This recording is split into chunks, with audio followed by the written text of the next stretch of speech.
Annyeonghaseyo. Namaste. Yeah, so welcome to the IKF podcast. This is the first day of me, Bagmita, and my co-host Jhertau. trying to Uh, figure out how to go ahead with this whole is it cringe if we podcast do thing. annyeonghaseyo namaste? No, no. Because we're No. India Korea Forum. Yeah, and we are India Korea Forum and we are still learning the culture part of it. So I think people won't mind. Will they? Yeah. It'll be cute. It'll be cute, hopefully. Okay, maybe Jyota, I am actually first of all very nice meeting you with a formal Oh yeah, greeting. nice meeting you too. I want to know, when someone asks you what IKF is, what do you usually say?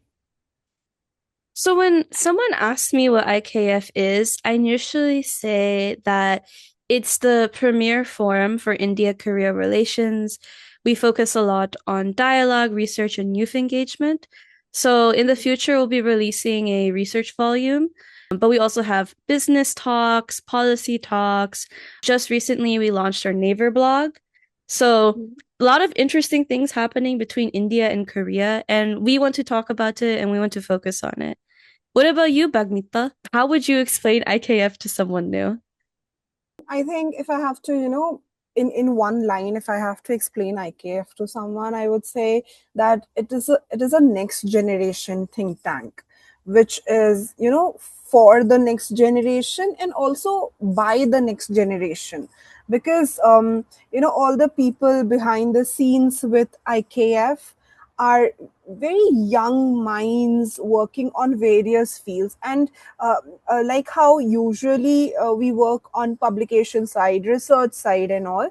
In IKF, I have noticed how we have a multimodal setup. I think you would agree that we are not just working on research, we are working on business, startups. We are trying to connect with the policymakers. There's a team who is writing, not just research papers, but blogs. There is a whole content creation team and who is like managing the content so well on all the social media platforms. So yeah, I think ICAF is the next generation think tank. I agree. I think what we're doing is really cool and we have a lot to share. So, as we move into it, let's just share some things about ourselves really quick. Hi, everyone. My name is Jhertau. I'm actually not Korean. I look ethnically East Asian. However, I'm actually Hmong. Hmong people were from Laos and Thailand and southern China. So, a lot of times Chinese people will call us Miaozhu. So that might be a name that's more familiar with people. But I'm from the University of California, Santa Cruz. I just recently graduated in March.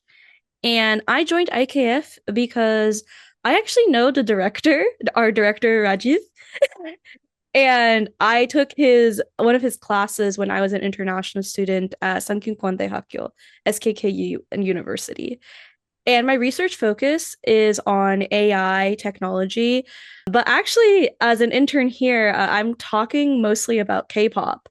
Hmm. So if people want to talk about K-pop, BTS, Blackpink, anything like that, I'm somehow the default person to do that now.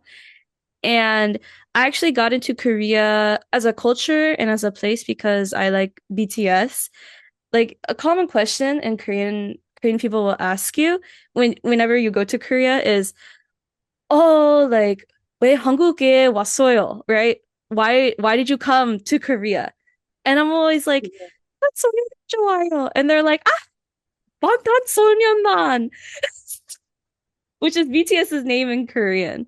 So it's really, really fun when that happens. But not just about me. What about you, Bagmita? Who are you? Actually, the Korean part that you said makes me think that I should definitely, maybe get myself enrolled in a Korean language class. Anyway, so speaking about me, I am Bagmita Thakur. I belong to this very beautiful, space called Northeast India. It is the easternmost part of the in if you see the Indian map, it's the easternmost part, and we are full of beautiful hills, rivers, and everything. So I belong from the region, and I am also working on the region as my PhD thesis. So I am a full-time PhD researcher at this institute called BITS Pilani in India, and BITS Pilani gave me this avenue to work on Northeast India more closely. So, I started looking into how the geographical location of Northeast India is actually very, crucial for India's geostrategic relations and the Eastern engagement. But again, that's the separate topic that maybe we can discuss in some later, episodes. How did I come across Korea? So, I think you won't be surprised to know that our people here in the Northeast, they are in love with BTS. Our youngsters, the younger generation, it's very fond of Korean drama. They're very fond of BTS. They are very fond of Korean food. So, because I work very closely with Japan, and Japan shares very good relations with Korea, South Korea is something that I came across during my field visits for this PhD. Well, I'll share you a very interesting story. Okay, so I'm sitting in this particular college, local college in one particular state in Northeast India, and I see a Korean poster, and it intrigued me a lot that okay, how do we have a whole Korean poster here, and is there any cell which is working on it? So I started asking questions to the kids who were sitting nearby, and they told me that the Korean culture was so, the students were so interested in the culture that the institute has actually introduced a whole course around it.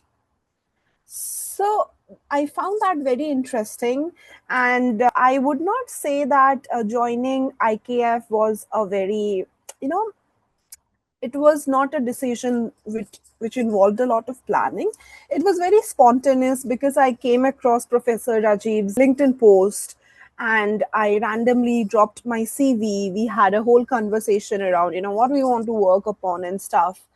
And yeah, that's how I became part with IKF, and I think I'm really looking forward to this whole journey with the team. I agree. I'm also looking forward to the journey. I think the director is so passionate about what he's doing that I really trust his vision. I trust our direction. Absolutely. Yes. You remember in one of our conversations, he mentioned how this is going to be the next big thing in India Korea relations. And all of us could actually feel that, how motivated this entire vision is. Yeah, I trust the vision because I think India and Korea, even how Prime Minister Modi and President Lee Jae-myung, they met in Yeah. India in April, which was Yeah. so exciting because I believe it was like the earliest that a Korean president has ever visited India before in his like administrative term. And I think it's fascinating because I think Korea is seeing like how crucial India is becoming in the market Yeah. and also within the world. And it's not just Korea recognizing that, but also India recognizing that and how important Korea is. And I think together, I'm really excited to see the deepening of the relationship between Korea and India. So, Bagmita, how did you come across Korea actually and approach Korea, especially with the cultural differences between India and Korea? Mhm. So, initially I was a little skeptical about how to go about this whole. I had just one thought in my mind that since I am already working with Japan, and when I started my journey with Japan, then also I was very skeptical about the cultural difference, the language. Would I be able to acquire the language? Would the people there and both here would be, acceptable of this whole, tangent?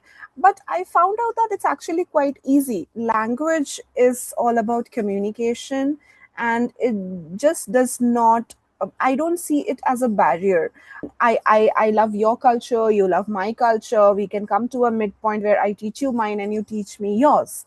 So, Yeah, so initially I viewed Korea just as a starting point of my academic engagement. Maybe I would be honest that, maybe this is a country which can, as you mentioned, Jhertau, that how, Prime Minister Modi also is very, very, he is very much interested with building the further relations with Korea. Korea is very much interested in exploring the market in India. So I thought, okay, why not see that what are these, interests between India and Korea, which are converging. But that particular thought, I did not think would take me to a particular think tank based in Seoul, and would allow me to meet such wonderful people who, because in my interview I had told this to the director that I don't know much about India Korea relations, but if Indian foreign policy, Northeast India is something that you want to you know you want to see Korea's engagement in, then you probably won't find a better candidate than me. So that's how the that overconfidence in that took me ahead with the think tank. And I'm really, I really like the stuff that I'm working on. But before we get into that, I actually want to know what has been your relations with the team, because you mentioned that you knew the director, you have taken his class and stuff. So did your interest come from you visiting Korea, or is it something that you had because of which you visited Korea? Thank you for that question. For me personally, I've liked BTS since I was 16. So I'm a pandemic army. So I became an army in 2020 because I initially was supposed to go to their concerts here in California, but the pandemic happened. So the concerts got canceled, and then everyone was in lockdown here in America. So I wasn't able to actually go to their concert. So I just became a really big fan over the pandemic. And then when I entered university, I started working with a professor. Her name is Dr. Catherine Ringland, and she does a lot of research in human computer interaction and computational media around BTS. So, how BTS Army kind of plays together online, how fans interact with each other. And that's something I've always been interested in with fandom research and especially internet community research, because when it comes to like fandoms and the internet, a lot of times it's understudied and also understood by academics. There's a lot of ethical questions around like quoting people in research papers, and creating good practices around fandom research is all a consistently developing process. And it's not just my research as well. I'm a published author, by the way. Oh, also, I think I forgot to mention, I'm also a United States citizen. I was born and raised in California. I'm not an international student or immigrant, but my parents were refugees during the Vietnam War that came over to America. So I'm very much like an American. So when people meet me, it's so funny because my face looks very East Asian, like Northeast Asian. However, when I meet people, they can tell I'm American right away because of how I talk,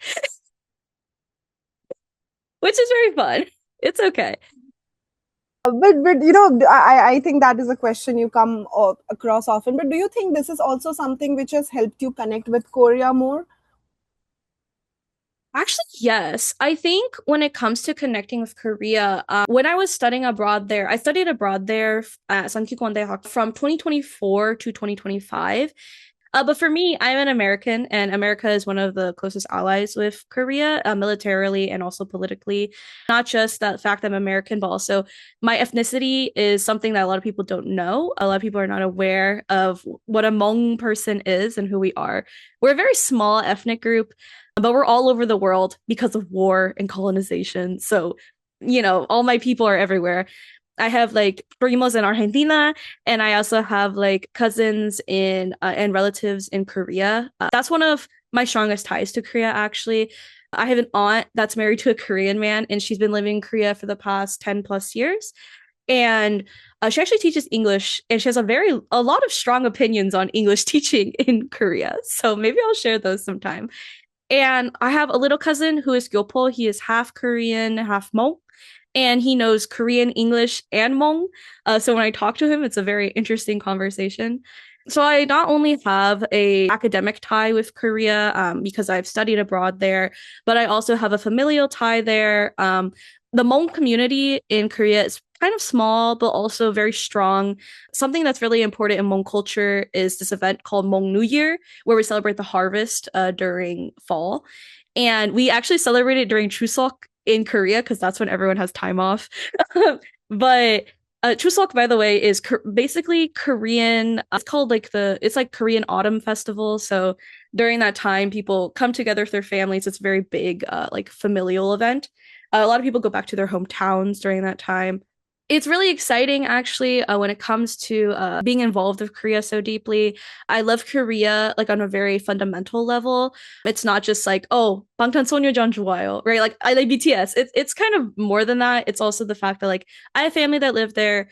I'm like very invested in Korea's future because of my little cousin. Like I want him to grow up in like a constantly improving Korea. Want him to grow up in a constantly growing like global world.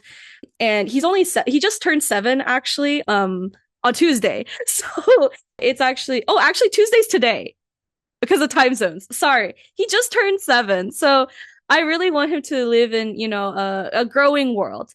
And I love my family so much and it's so meaningful to me. But as an American as well, sorry, back to the question. Back as an American as well, I think Korea as a country is so global and so is growing so much. However, there still is like a lot of social political issues that I feel like something like IKF and especially like growing India Korea relations will really change and really like alter, especially with how the country is moving now, where I feel like even though there's been a lot of past difficulty. I think like as we move forward, there'll be a lot more to like explore and to, like talk about and discuss and implement within law. But for now, it's still, difficult. So I want to like be real that it's not, always so easy when it comes to Korea and India. What do you think about India and Korea two coming together? You see, I feel, being an Indian, I do believe that India is a very fast growing market right now. And when I say market, it's not just business. It's also a lot of different cultures, for say, because I think somewhere there you mentioned about this harvest festival that you guys celebrate, and it's very much connected to our culture here, because we have across India, we have multiple harvest festivals in, across different time stamps also. But all these festivals are very much connected. So something which I am very interested to look into is how India Korea will build relations, not just based upon business and economy, but also the, people to people connecting Indians to the Korean culture, the Koreans to the Indian culture. Because you go around any place in any even mid-tier city in India, you will find a Korean food joint. Maybe there will be at least one space who is selling Korean food. Even in Korea, I'm sure that there will be, people who are interested in Indian food culture, let's say. So, we also need to see how food is connecting people, how the dresses are connecting people, how music is connecting people. So since both Korea and India are like fast growing economies in the global south, in the within Asia, I feel that, we can actually look upon something which is very Asian in nature. Because, we have that cultural affinity, if it's the right word. We can connect. So it's very interesting that our border communities here. So the region that I come from, Northeast India, the larger academic discourse has often seen it as a region which is very close to Southeast Asia. So there are actually arguments where they say that, Northeast India is way closer to its eastern neighborhood than it is to, the rest of the country. And this I do not mean, not psychologically or something. Physically, geographically, it's very close. And it also shares a lot of cultural affinities with the eastern neighborhood. So that is a setup where a space like IKF can fit very nicely, because uh, we are bringing people from multiple domains, we are connecting them into multiple aspects, and while our bilateral relations are blooming, they are very much in place, that our prime ministers are meeting, our higher ups are talking, we have policies in place and everything. But for the policies to actually penetrate towards the ground realities, towards the people, we need something like the India Cora Forum, who can talk about the ground realities, who can connect people together, so that both India and Korea relations can also not just happen from the top down approach of the higher ups meeting and then going towards the people, but also the people meeting and then going towards the policy formulation. Because you see, the diaspora plays a very big role. We have I remember I had this friend in school, and I think that was the my very first introduction to Korea, because this particular classmate of mine, she was so fascinated by the culture in Korea and BTS, definitely, that this is in like 6 7 standard, 8 standard, this girl was dreaming of going to Korea. And we did not understand it back then, because from where we come here, I think I never thought that I would be going international until I actually boarded an international flight. But when she used to talk about these things, it used to feel very distant. But there was actually one time when she shifted to Korea, and she now studies there, lives there, and everything. So that psychological distance that we have, that if it is accessible, if it is doable, will the people accept me? Will I be able to fit into the picture? I think it can be mitigated very well if we learn and respect the opposite cultures. So I think that is something that India Korea can, for as a starting point, can work upon. That we meet, we you teach me your culture, I teach you mine, and maybe you come to India and I'll take you around. Yes, I would love that. I think cultural understanding between India and Korea is so important. For me, whenever I go to Korea, I feel so assimilated. It's so weird because a lot of times when people talk to me, especially with my Korean, like 한국어 조금 할 수 있어요, right? Like I can only speak a little bit of Korean. Like I think most I have is like Korean level 3 out of level 6, because there's 7 Korean TOEIC levels. And honestly, like I feel like I have it a lot easier as well because I visibly look Northeast Asian. However, I do identify as being Southeast Asian. So we share that Bagmita. And when it comes to a lot of people, a lot of times like people will kind of like impose Korean cultural standards onto me. So in Korean, it's called nunchi. So this is like a cultural sense, like cultural awareness.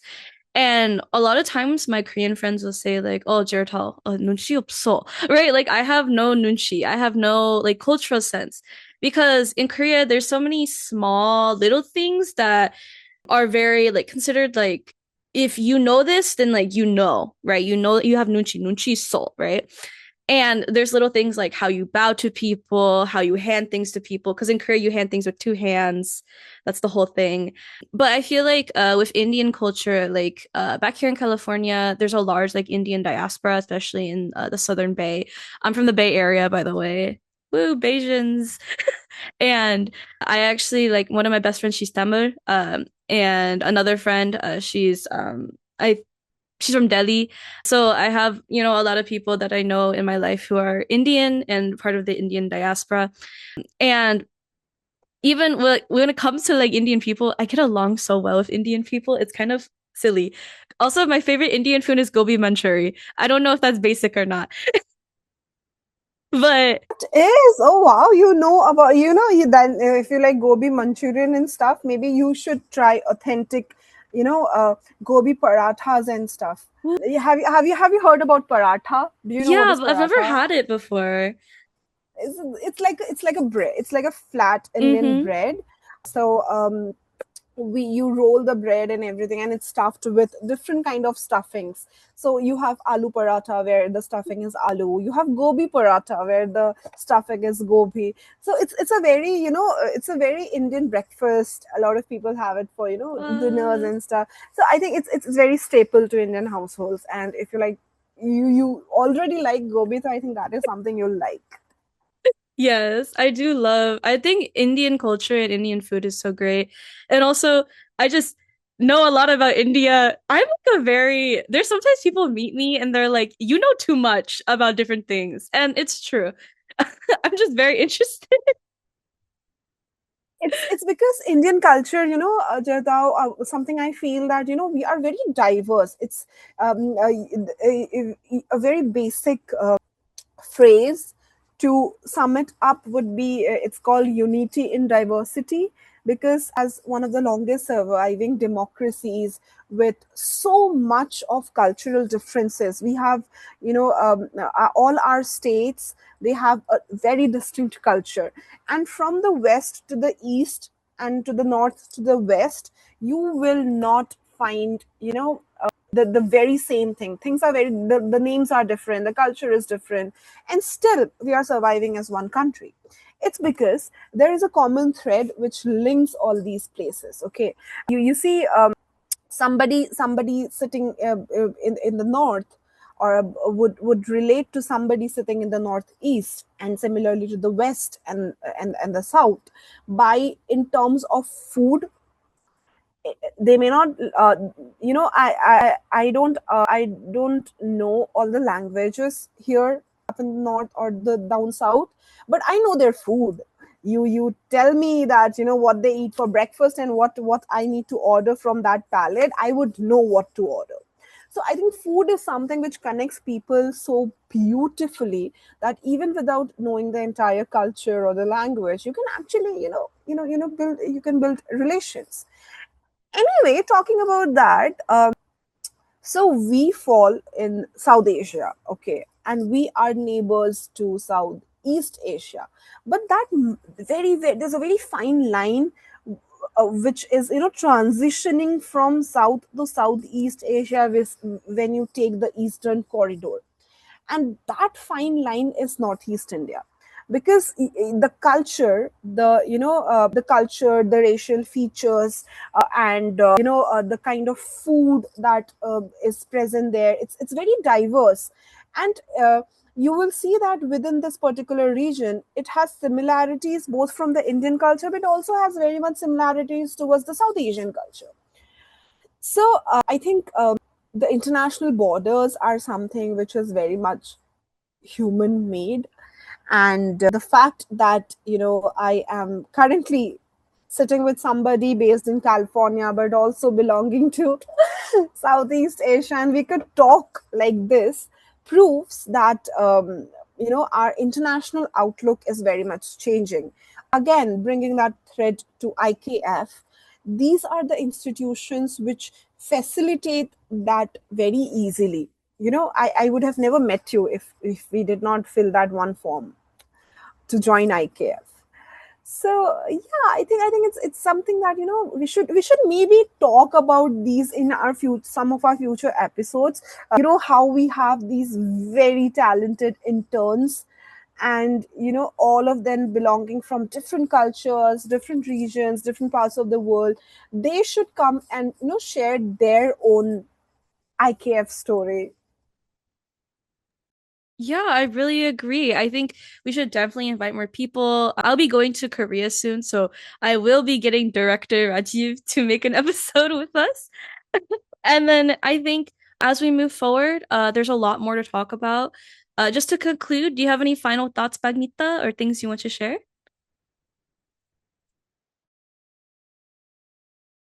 As a concluding remark, I would say this is just the beginning. This was just the first episode of, how did we as individuals come across the organization.